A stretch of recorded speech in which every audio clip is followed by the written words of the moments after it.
above entitled cause, find the defendant, Scott Lee Peterson, guilty of the crime of murder of Lacey Denise Peterson. Unbelievable scene outside the courthouse in Redwood City. There's Scott Peterson during his preliminary in Modesto, and there he is afterwards. Convicted killer. There he is beforehand. Guess what? His death penalty was overturned by the appellate court, and now prosecutors have decided not to retry him for the death penalty, so it will be life without the possibility of parole for Scott Peterson. Posted all this, got your reaction. We begin with our 13th juror comment of the day from Brenda, who says tonight, in this world of bad is now good and good is now bad. Doesn't surprise me. If he's in jail for the rest of his life, then he'll suffer more than being put to death. And Bremner, we hear that argument a lot, usually from criminal defense penalty phase, when they say, ladies and gentlemen, oh, make him suffer, make him think about it every day.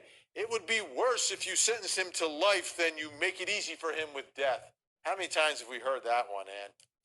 About 1 million. Yeah, and so he would have had 25 years on death row anyway. But the death penalty, you were there, I was there. It's a terrible. And I'm really shocked, aren't you, Vinny, that the prosecutors have decided not to go back to the death penalty after the reversal? Yeah, well, one thing I think is that Lacey's family at this point just wants it in the rearview mirror. They don't want to have to go through it all. But you know, in this world of crazy appeals and whatnot, who knows what else could happen here? But he gets life without parole. He'll be off death row at this point. Cindy tonight writing, he murdered an innocent woman, his wife, and his unborn son to be with his girlfriend. Life without parole isn't good enough. Death penalty would have been better.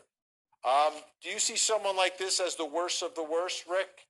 Someone who would kill a woman who he's married to, who is pregnant, carrying his son, who they already named, 9 months pregnant, would murder them just so he could live a life with his new girlfriend?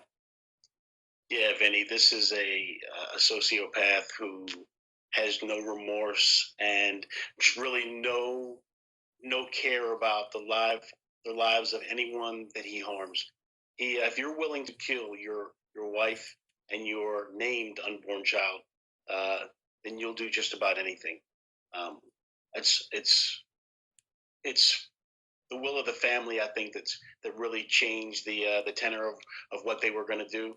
Here in Florida, we have the Marsy's Law, where the victims get a say, and they get to say in the what happens in the prosecutions and the penalties of victims. And I think just as happened there would likely happen here if the victims came forward. A lot of times they don't want to go through that a second time.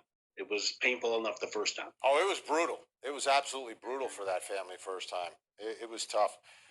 Gail tonight, I was in light of some recent evidence that she could have possibly been killed by the men who burglarized a home across the street the morning she disappeared. It makes me question his guilt. Does he deserve a second trial?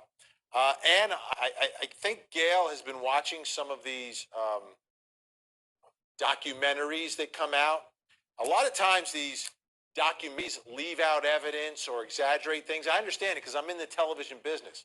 I could take any case where the defendant has been convicted, make one of these documentaries and make you think that the person was wrongfully convicted.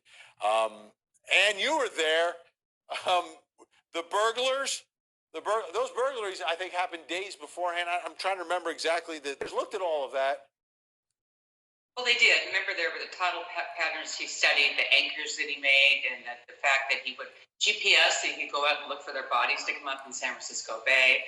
I mean, he was lying to the new girlfriend and saying he was in France and he was a widower. I mean, I'm at the Eiffel Tower. Amber, I'm at the Eiffel Tower. You've got to see these people celebrating New Year.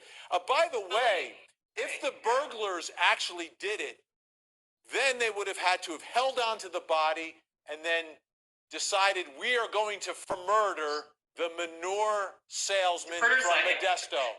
Right. It's absurd. The whole thing's absurd. Yeah.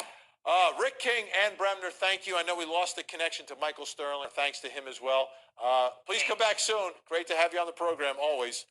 Thank you.